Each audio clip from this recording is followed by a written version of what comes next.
Giant dinosaurs buried for tens of millions of years, mammoths hidden under wine cellars, and Ice Age giants accidentally uncovered under highways. These are giant bones archaeologists did not expect to find. Do you ever just go for a walk with your dog and, accidentally unearth a giant dinosaur bone?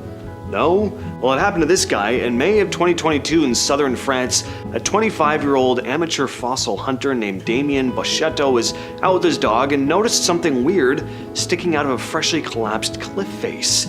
It did not look like a rock. Once the pros were called in, they realized this was a 70-million-year-old dinosaur skeleton belonging to a titanosaur, one of the enormous long-necked herbivores that once roamed the planet. And it was relatively complete. About 70% of the skeleton was found, which is incredibly rare for titanosaurs in Europe. Most we know of are just fragments. At around 30 feet long and preserved from head to tail in places, it gives scientists a much clearer picture of titanosaurs in that part of the world than they ever had before. Excavation was slow, and the whole site was kept under wraps for a couple years to protect it from looters, but Damien's dog walk turned into one of the most exciting dinosaur finds in Europe in decades, and the fossil is now set to go on display at the museum so that the public can see it too. In December 1990 in Norfolk, England, two local fossil hunters, Margaret and Harold Hems, noticed this huge bone peeking out the base of the cliffs on West Runton Beach. What they found turned out to be the beginning of the largest and most complete mammoth skeleton ever found in the UK, a steppe mammoth, a prehistoric relative of the woolly mammoth that lived somewhere between 866,000 and 478,000 years ago. And over the next few years, a series of excavations led by the Norfolk Archaeological Unit dug up an astonishing amount of this animal's remains, about 85% of the whole skeleton. We're talking legs, tusks, skull, backbone, huge parts of the skeleton that let scientists reconstruct what this massive creature looked like. The mammoth stood about 133 feet at the shoulder and weighed around 10 tons, about twice as heavy as a modern African elephant. So getting this thing out of the ground was no easy task. Bones were wrapped in protective layers, encased in plaster, and lifted out with cranes. Once they were in the lab, scientists found evidence that this mammoth's carcass had been scavenged by hyenas, and that the animal had a deformed knee. It's possible that that had something to do with its death. Pieces of this mammoth are now stored and displayed in museums around Norfolk, including casts of the famous tibia you can check out at a beach cafe right near where it was found. In May 2014, fossil hunters in South Dakota's Hell Creek Formation discovered a Triceratops skeleton unlike any seen before. This one was dubbed Big John. It's officially the largest Triceratops skeleton ever found. The skeleton measures around 26 feet long, and the skull alone is over 8 feet wide, which is bonkers when you think about a 3-horned dinosaur that could literally have stood taller than your average door frame.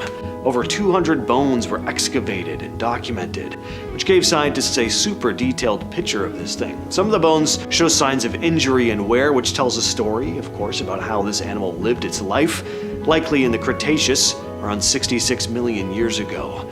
After digging and prepping the bones for years, the Triceratops found its way into museums and even auctions, where it made headlines for selling at tens of millions of dollars. Back in 1994, a team working in rural Oklahoma dug up giant fossilized bones that at first looked more like old tree trunks than dinosaur bones.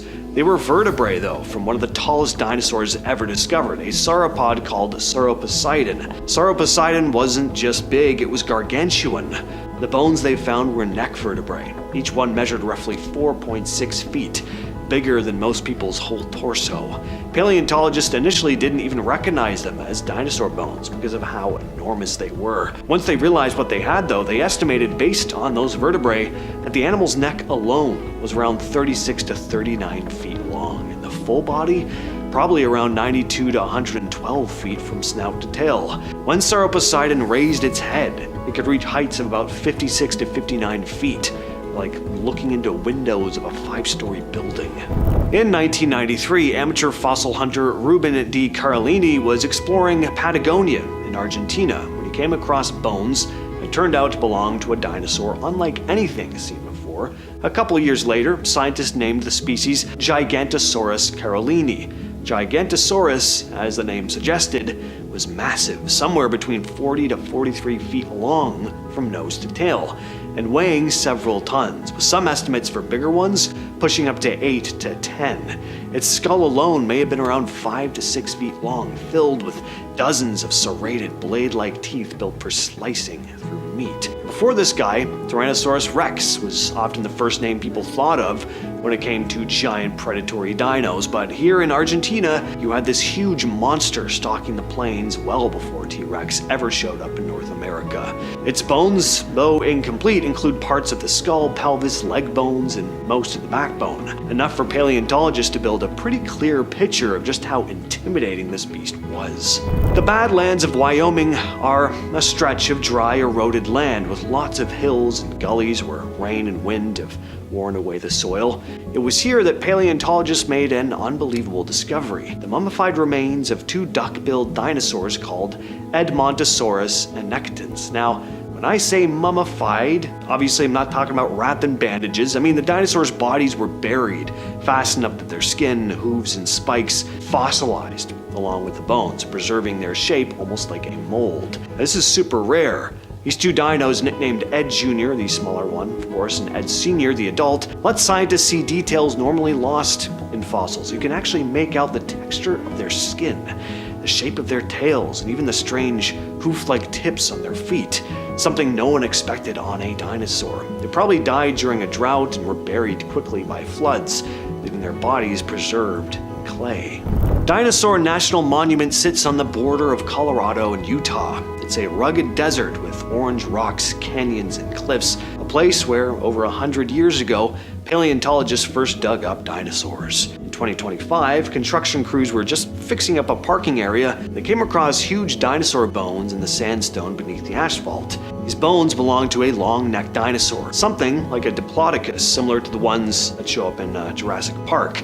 Some of these bones weighed hundreds of pounds and have been buried for around 150 million years, but nobody had been expecting to find anything like this because the site had already been dug over in the early 1900s. People thought all the big bones had already been found, but here they were lying under a parking lot.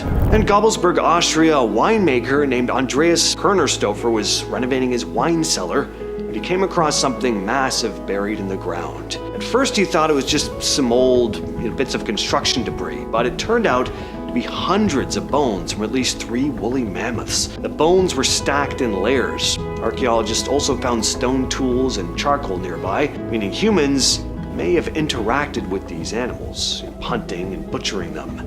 Excavating the bones was tricky because they were embedded in the cellar floor. Teams had to carefully dig them out and transport them to labs to be studied. In Lubbock, Texas, crews working on a new highway came across something way older than asphalt: massive fossilized bones of Ice Age megafauna, which is just a fancy way of saying these were some giant animal bones from stuff like ancient ground sloths that could stand up to 9 feet tall, and possibly mammoths and mastodons. The discovery wasn't just a few scattered bones. Archaeologists found multiple large skeleton pieces embedded in sediment, giving a clear sense of how massive these animals were. Some bones were bigger than most humans, with leg bones like tree trunks. In 1872, in Wyoming, a group of fossil hunters digging for shells got a lot more than they were bargaining for: huge dinosaur bones, including hip bones, ribs, and vertebrae. Clearly, this had been a massive creature, unlike anything known at the time. Edward Drinker Cope, a paleontologist studying the bones, named it Agathamus sylvestris, which basically means marvelous forest dweller. Agathamus was a ceratopsian, a group of dinosaurs with big skulls and horns, kind of like Triceratops. Its bones were enormous. The pelvis alone could easily dwarf a human. Even though there were only fragments left, these bones showed paleontologists that giant dinosaurs had been roaming North America far earlier than most people